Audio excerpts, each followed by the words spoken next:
Ken, le vrai amour. Nouvelle par Okina Mariani. Il était environ 22 heures. J'essayais de m'endormir, mais la douleur à la tête était tellement vive que je n'y arrivais pas.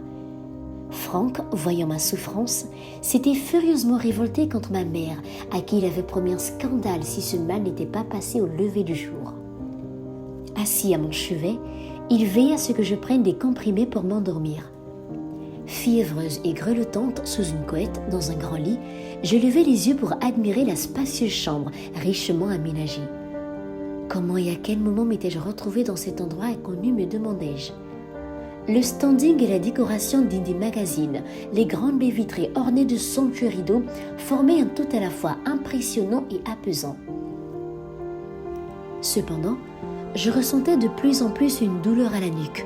Je mis la main pour vérifier la provenance du mal, mais cela accentua le malaise. « Surtout ne te redresse pas autant. Cette inflammation sur ta nuque doit être douloureuse. Essaie de te ménager. » Le regard profond, un sourire agréable, il m'était inconnu bien que sa voix et son parfum me semblaient familiers. Je ne le reconnaissais pas. Comment aurais-je pu oublier un aussi beau visage si je l'avais ne serait-ce qu'une seconde de ma vie aperçue? Des traits si affinés qu'on aurait juré qu'il y avait été dessiné par Dieu lui-même. Je fus un court instant captivé par son apparence que je ne prêtais plus attention à ce qu'il disait. « Que dites-vous » ? Je disais juste que le médecin est en chemin. Je tiens à ce qu'il vienne vous examiner pour écarter toute complication. Qu'est-ce que je fais ici? Quel est cet endroit, ce lit?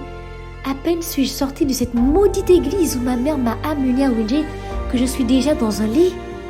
Votre voix me semble familière, pourtant je ne vous reconnais pas.